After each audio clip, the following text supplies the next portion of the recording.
Good evening, friends. Hope you all are doing good.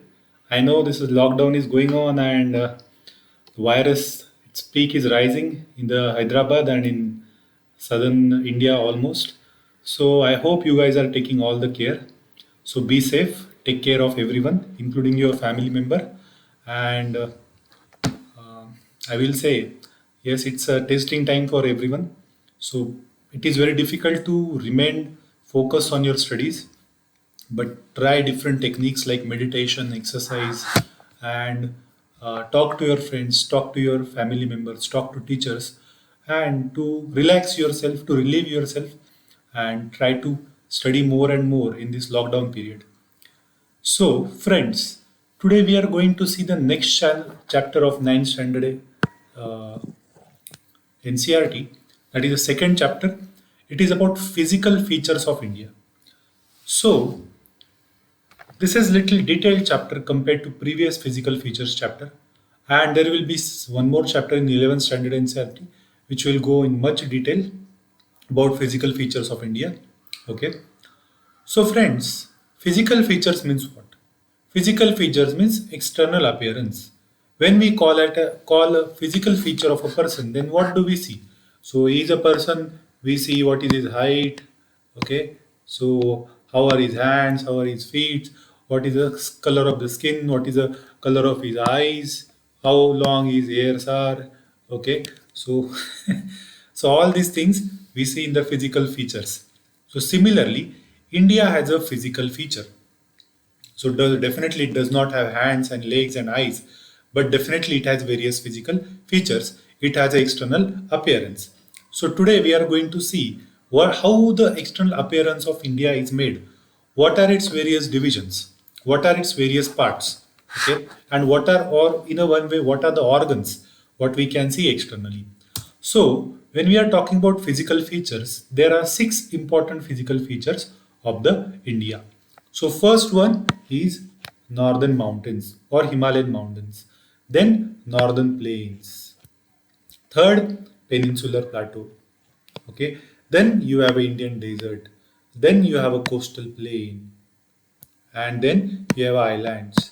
So these are the six parts or six organs or of the physical features of the India, as we can say. Now let us understand the details about each and every physical feature of the India. So let us start first with the Himalayan mountains. So when we think of Himalayan mountains, definitely a huge lofty white color mountain comes in front of our eyes.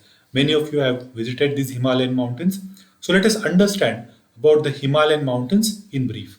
So friends, there are three divisions of Himalayan mountains. We can say horizontally.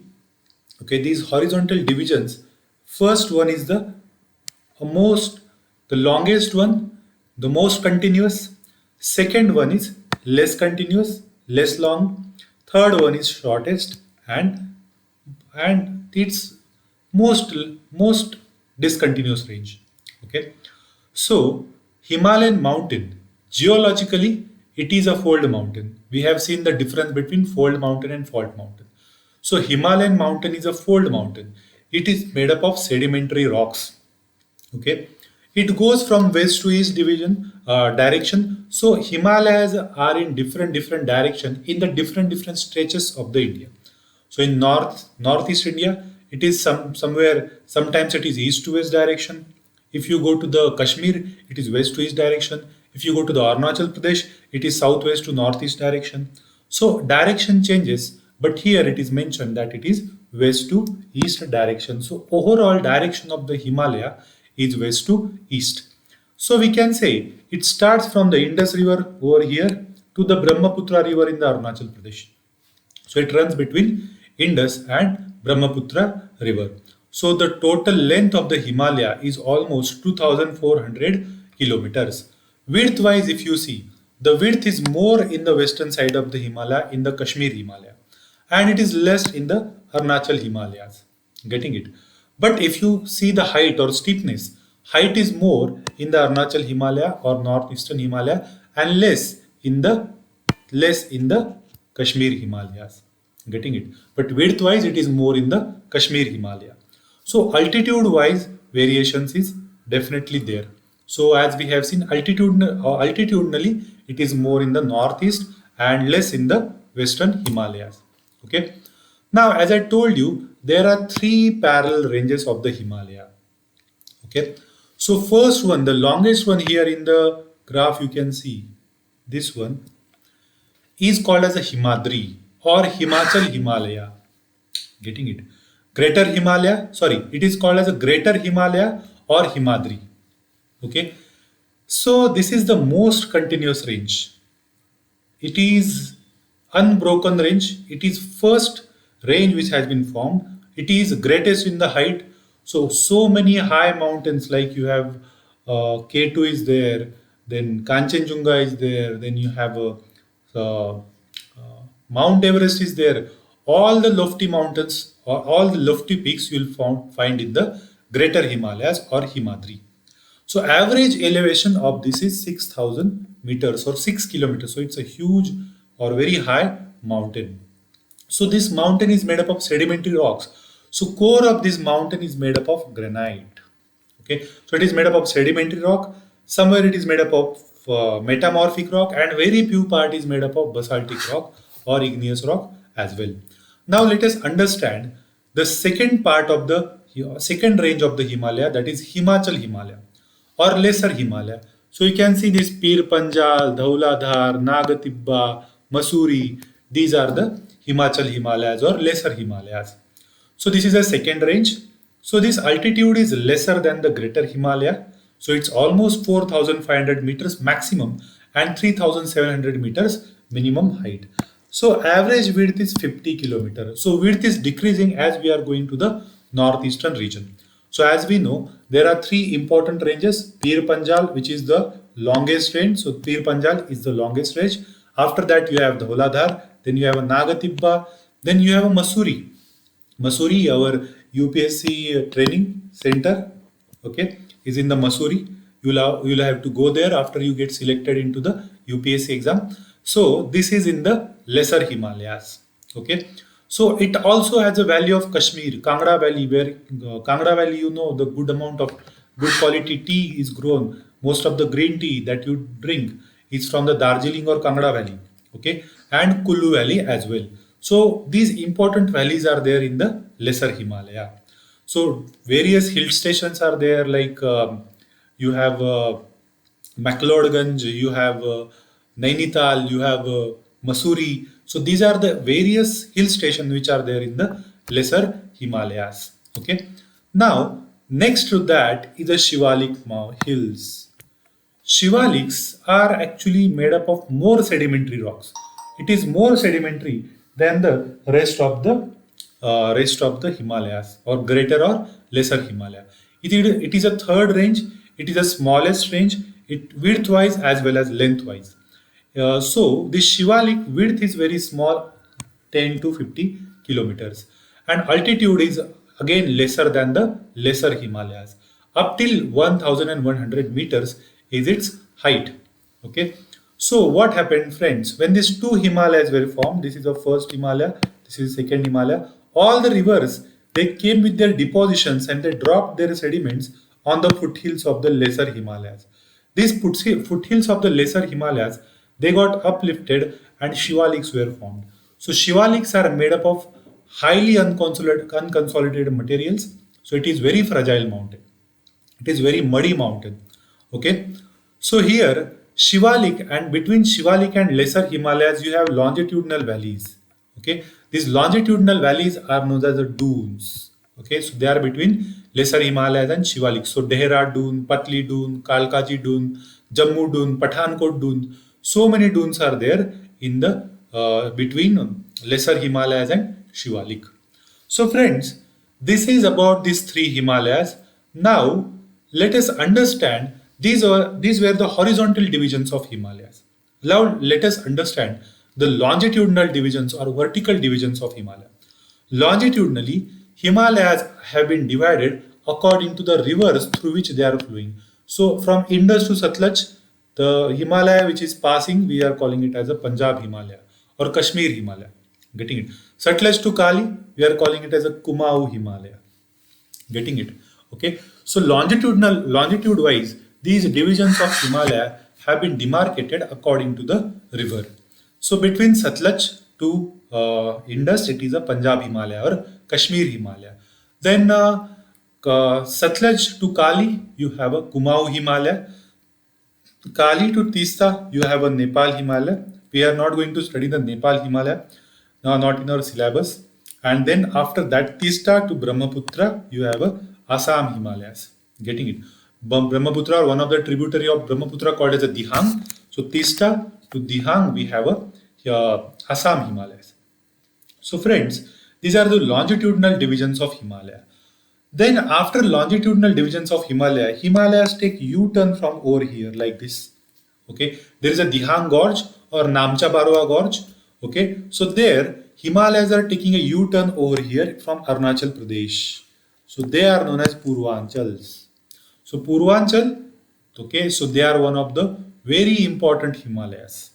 Okay, their direction is north-south, Purvanchal Himalaya. So they have different ranges. So here you have a Patkai Bum, Naga Hills, Mizo Hills, Manipur Hills. So different ranges are there. So they are also discontinuous ranges. They are not one range. They are not single range. Getting it? So they are called as a Purvanchal Himalayas. So these Purvanchal Himalayas, they mark the end of the Himalaya. Okay. So at this side, you had a Kashmir Himalaya, okay, on the western side, and the eastern side you have a Purvanchal Himalaya. So friends, these are the vertical as well as longitudinal divisions of Himalaya.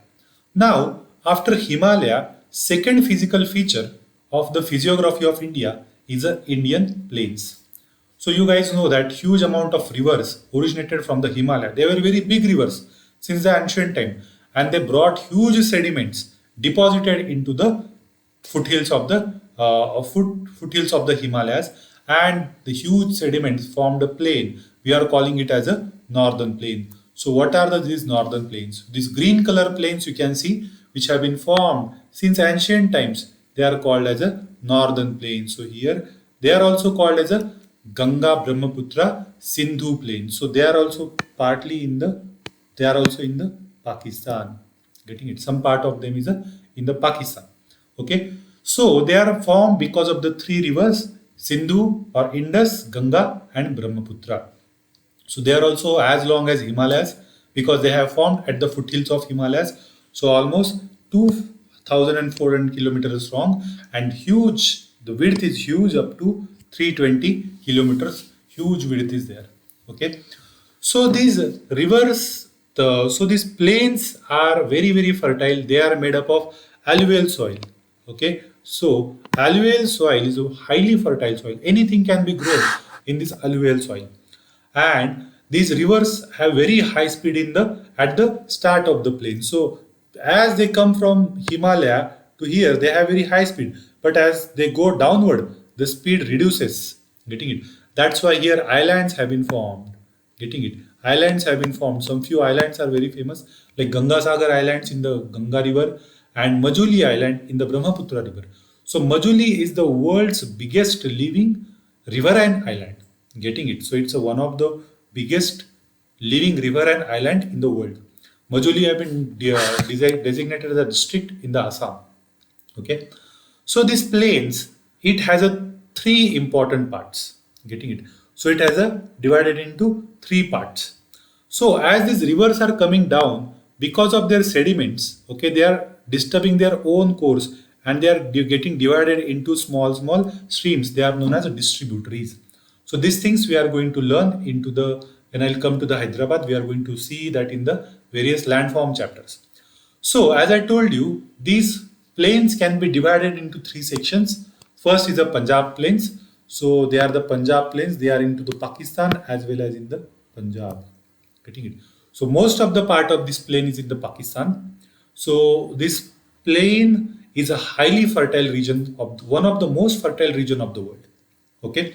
So this plain is, we can say this plain has been formed because of the five important rivers. Which are those five important rivers? You have a Sindhu, you have a Jhelum, you have a Chenab, you have a Ravi, Bias, Satluj, also Yamuna, Ganga. So these Punjab plains have been formed because of the five important rivers. Okay, so these five important rivers. So this water is also called as a Ab or AB. Okay, so the most fertile region have been formed between the two rivers. So that's why these regions, these regions are also famous for these Abs, or the region between the two rivers. They are also called as the Do Abs. So Punjab means the land between the five rivers. So Ab means water, and this Punjab means land between five rivers. Getting it? So this section of this plain is dominated by the Doabs. Okay, so this land between these two rivers will be called as a Doab. Okay, so like we have Doab in the Karnataka, KT Doab, Krishna Tungabhadra Doab in between Vijayanagara Empire was formed and very famous. Okay, so second part is a Ganga plain. So this was a Punjab. Okay, this region was a Punjab. Now Ganga. Up till here you have a Ganga plain. So it goes into the Uttarakhand, it goes into Haryana, UP, Bihar, some part of the Jharkhand and West Bengal. So this is a Ganga plain, and last part is the Brahmaputra plain. So these are the third parts. Okay, this is the first part. Okay, this is the second part, and this is the third part. So these are the third parts of these northern Indian plains. So they are very, very fertile. Anything can be grown in the northern Indian plains. You just throw anything, anything will grow. It's very fertile because of the alluvial sand. Now we can these alluvial plains are not just as we call it as a plain. They are not just a simple feature. They have various elevation. They have different relief features. So according to relief feature also, they can be divided into various parts. Okay. So now in this map you see this is a river. This blue color thing you can see is a river. So from and this is the Himalayas. Okay, so in between you have this plain region. So now you can see from the Himalaya, as rivers are coming, they are bringing huge sediments. So all the huge sediments are deposited over here. So okay, so this is known as Bhabar. So they are huge, they are like boulders, they are like stones, huge stones. So when the river comes, it disappears under these boulders and stones. You won't be able to see the streams, but they are flowing below the below the these boulders. Getting it is known as Bhabar. So below that, river deposited little finer deposits. This is known as the Tarai region, specifically Nepal and Bihar. Here stream reappears. So this is a finer soil, streams are reappearing. So that is why this region is very marshy and boggy. Lots of marsh and bog you'll see in this region.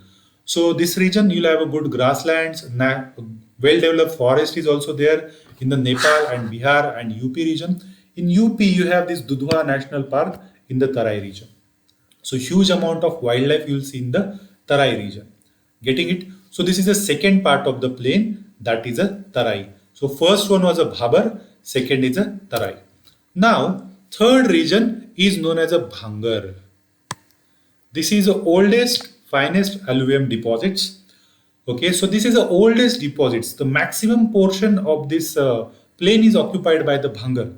Okay, so largest portion of this northern plain, this is covered by the Bhangar, and here they are not very fertile. This is the oldest deposits, and you will see small stone, limestone made up of lime will will be scattered over here in this region. So that's why these stones are known as kankars. Getting it? So this is the Bhangar, and you'll see the oldest alluvium, and the deposits over here you will call it as a Kankar. Okay. So below the Bhangar, the most fertile, closest to the river, the region is known as a Khadar.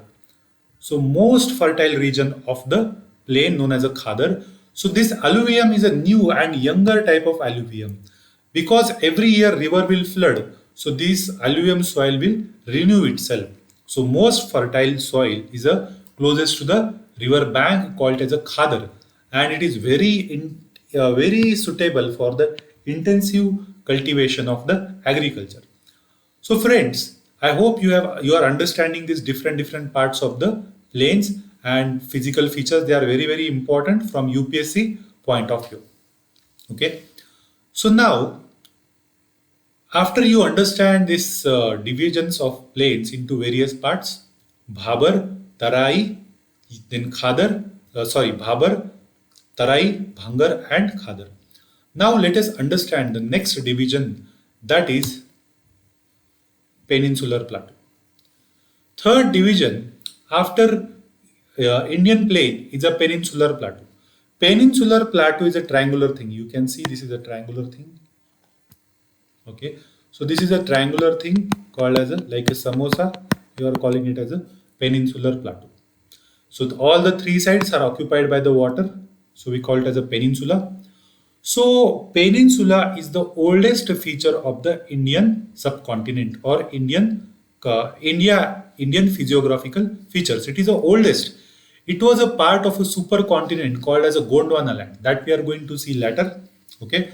So this peninsular India is a very, very old, millions and billions of years old. Himalaya and northern plains are the youngest plains. Okay, so this peninsular plateau or peninsula is a triangular shaped landmass attached to the south side of the India. So it has a various parts. So first is the central highland. So you can see this region is called as the central highland. So it is lying north to the Narmada river, and Malwa plateau is a part of this. So northern side of this part you have a Vindhyan Parvat, okay, you have Vindhyas, okay, you have a Satpuras. Then southern side you have a Satpura, and northern side you have a Vindhya. So southern side you have a Satpuras, northern side you have a Vindhyas. Eastern side you have a western side you have a Aravlis, and eastern side you have a other like Paras hills, Garjat hills. These hills are there on the eastern side. So here you have a Aravlis which are running from the southwest to northeast. Okay, it goes from Gujarat to Delhi ridge up to the Raisina hills in the Delhi. It goes up to there. So if you see, Aravlis are very, very important. Okay, so Aravlis, if you see, they are wider in their west, and as you move towards east, they get narrower and narrower. So here, Central Highland extend its parts in merges little bit with the Indian desert as well, and eastern extension is a Chota Nagpur plateau. So eastern extension over here is a Chota Nagpur plateau of the Central Highland. Now, as you come south of the Satpura, okay, south of the Satpura, you will get to see the Deccan Plateau. So here you can see the northern boundary of the Deccan Plateau is a Satpura range over here. Western boundary is a Western Ghat. Eastern boundary is a Eastern Ghat. And here in between there is a fault, and then we call it as a Malda fault, and after that you have a Meghalaya and Kabri Anglong. So these are the broken parts of this Deccan Plateau. Now, this is again a triangular landmass. It is south of the Himalayas. It lies to south of the Narmada. Okay. So here it has a different ranges. You have a Kaimur ranges. You have a Maikal ranges, and so many ranges that we will see Mahadev hills, and so many hills are there. Okay, Balaghat ranges, Ajinkyagarh, Satmala, and so many ranges are Harishandragarh. So many are there. So its slope is from west to east. Getting it? So that's why all the rivers are flowing from west to east. So this is about the Deccan Plateau. So Deccan Plateau was formed because of the volcanic eruption. Okay. So the volcanic eruption part or the lava where it was trapped is also known as a Deccan trap. That also we are going to see. So as I told you, it has an extension in the northeast. Deccan Plateau has an extension in the northeast in the form of Meghalaya and Kabri Anglong Plateau. This orange color is a Kabri Anglong Plateau, and this red color I am coloring with is a Meghalaya. It is a part of the Deccan Plateau because somewhere here near Malda there was a faulting or breakage happened. Because of that, Meghalaya and Kabri Anglong got separated from the Deccan Plateau. So they got separated from this Chotanagpur or the part of the Deccan Plateau. So now it has three important hills: Garo, Khasi, and Jaintia. They are also part of the Deccan Plateau. So Garo, Khasi, and Jaintia are part of the Meghalaya. Okay, they are not part of the Himalayas. Then western side, as I told you, you have a western Ghat, and eastern side you have a eastern Ghat. Now let us understand this western and eastern Ghat. So as we know, India is like this. So here you have a western Ghat, and here you have a eastern Ghat. So western margin of the peninsular plateau is a western Ghat, or Deccan Plateau is a western Ghat, and eastern margin of the peninsular plateau or Deccan Plateau, we are calling it as a eastern Ghat. So what is the difference between western Ghat and eastern Ghat? So both have been formed by the different processes. Western, Western Ghat is a new formation. Eastern Ghat is the oldest formation. But height-wise, if you see, height-wise, Western Ghat is a higher than the Eastern Ghat. Western Ghat also we are going to see in the detail. Okay. In this chapter, we are going to see in a brief about Western Ghat and Eastern Ghat. So average height over here is a almost 900 to 1600 meters, and in the Eastern Ghat it is 600 meters. So it is stretching. Okay. So sorry, some Eastern Ghat features have been come over here. Eastern Ghat stretches from Mahanadi to the Nilgiri in the south. Okay. Western Ghat stretching from the Gujarat to the Kanyakumari. Okay. Height, if you see, height of the Western Ghat is increasing as you go down from north to south. Getting it? So here, as you go to the south, you will see Anaimudi is the highest peak and Doda Betta is the second highest peak in the Western Ghat. So in the Eastern Ghat,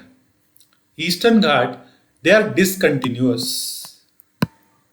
Western Ghat is a continuous, but Eastern Ghat is a discontinuous range because various rivers are eroding the Eastern Ghat. Highest peak over here is a Mahendragiri, and there are famous hill stations like Doda Betta is there, and Kodai Canal. Okay, so in the Western Ghat you have Uti, okay, and Eastern Ghat also you have various famous uh, places of the tourism. So this is the difference between Eastern Ghat and the Western Ghat. Now, once you understand the difference between the Eastern Ghat and Western Ghat, let us understand little bit about Deccan Trap. So huge lava got trapped into this particular area, 5 to 6 kilometer thickness. It erupted and it made a tableland. We are calling it as a Deccan Trap. So it is in the Andhra, it is in the Karnataka, it is in the Maharashtra. Okay. So this Deccan Trap is of volcanic origin. When we'll see a physiographic division of India in detail, that time I will tell you how this trap was formed. So hotspot and plate tectonics, so many things we'll need to learn before knowing how the Deccan Trap has been formed. So this Deccan Trap is very important thing. Now let us understand next feature called as a Indian Desert. Indian Desert is a part of Rajasthan. As we know, Rajasthan lies to the northwestern part of the India, and these Indian deserts are one of the prominent features where you can see various sand dunes, crescent shaped dunes, Barchan dunes we had seen in the previous chapter. So half part of the Rajasthan or western part of the Aravallis. Aravallis are running like this. So western part of the Aravallis, you have a Indian desert. So they are very sandy. They receive very low rainfall. Why do they receive very low rainfall? That we are going to see in the climatology chapter. Okay. So 150 mm or 15 centimeter per year, that much low rainfall they receive. So naturally, there won't be any rivers, which will the very prominent rivers or big rivers. So rivers over here also disappear in the sand. Getting it? So what happens? They flow sometimes in the rainy season, and in the summer they start disappearing in the sand. They don't reach towards the sea. So they are called as ephemeral rivers. So there are so many ephemeral rivers are there in the Indian desert. So they disappear in the sand. So these streams, one of the famous stream is a Luni River. Okay. So this Luni river is one of the ephemeral stream which is famous in the sand desert of the India. So the you can see that different types of sand dunes are there in these deserts. Specifically, Barchan shaped dunes are very prominent over here. But on the India-Pakistan border, you will see long longitudinal dunes as well.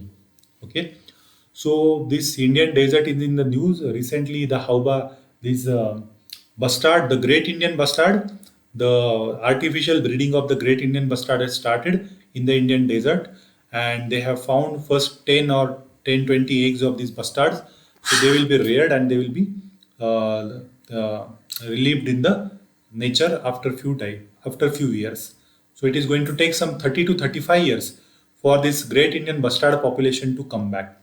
So it was in the news. I think you are reading the newspaper daily. Keep watch on this type of news. So next feature or the last feature of the Indian physiographic feature or second last feature is a coastal plain. So you can see this coastal plain 7,400 kilometers long, including the island coastal plain. It is running like this. So western coastal plains and eastern coastal plains, these are the two types of plains that we have. Western coastal plains, if you see, so in the Maharashtra and Gujarat, specifically in the Maharashtra, we are calling it as a Konkan coast. After that, in the Karnataka, we are calling it as a Kannada coast or Kannad plains. And in the Kerala, we are calling it as a Malabar plains in the Kerala.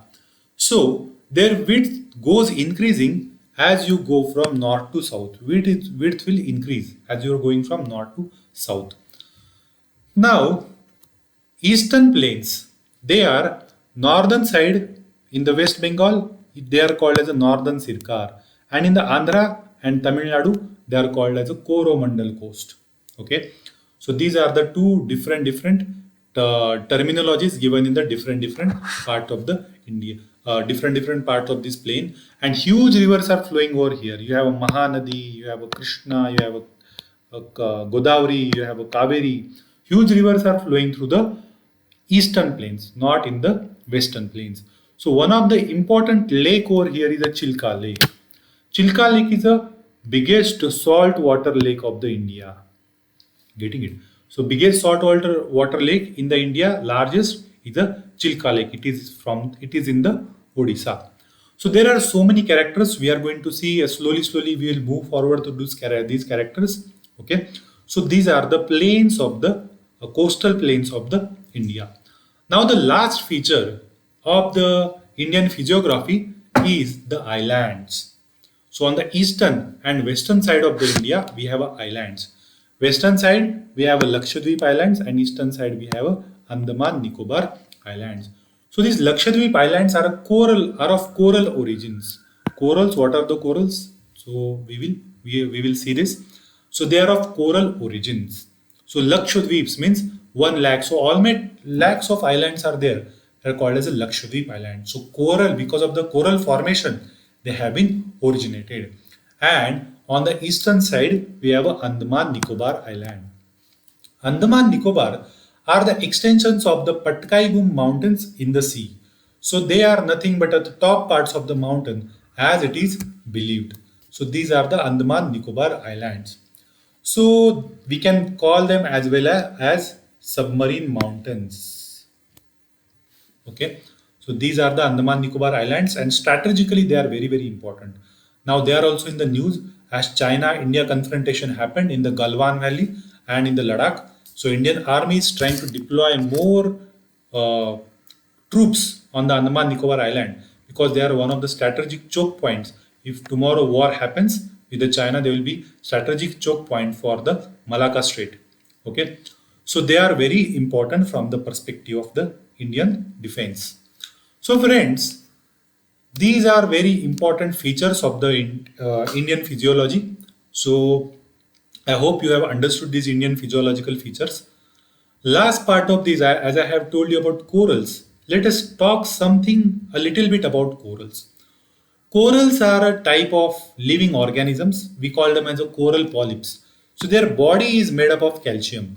So when they die, so they get deposited at the bottom of the ocean, and another corals grow on the dead coral. So they keep on growing. So living coral, their association between coral polyp and alga. So because of this beautiful color of the coral is because of the algas which are there under the ocean. So they are present in the different format. Like they are present in the format of reef, like barrier reef, fringing reef, atolls. Atoll means circular type of lagoon. It's formed because of the coral. Inside you have all water, okay, and this is the boundary of the lagoon, which is formed because of the corals. So there are various conditions for the formation of the coral, like depth should not be much, salinity of the water should be particular, water should not be polluted. So they need some platform to attach themselves, getting it. So the Great Australian Barrier Reef near Queensland, you might have heard about this. Okay, so these are the very famous types of coral reefs in the world. Also, there are coral triangles in the Southeast Asia, and our islands are also made up of corals. We are going to see again this chapter. Okay, so I hope you have understood this ninth standard, second chapter, physiographic divisions of India. Very important, very important from the point of view of UPSC preliminary exam as well as mains exam. Okay. Now let us understand some MCQs based on this chapter. I think it will be very simple for you guys. Okay. Landmass bounded by the sea on the three sides side is referred as definitely peninsula, as I have told you. Mountain ranges in the eastern part of the India forming its boundary with the Myanmar are called as, yes, Purvanchal. The western coast strip south of the Goa is known as, yes, south of the Goa, you have a Kannada. The highest peak in the Eastern Ghat, yes, Eastern Ghat, Mahendragiri. It's one of the famous pilgrim place as well as uh, trekking place. Okay, so guys, I hope you have understood this chapter. If you have a doubt, please let me know. So this is a very important chapter. So that's why I have taken much time today to deal with this chapter. So go through nicely in this chapter and take down all the notes. Okay, thank you. See you tomorrow for the next chapter.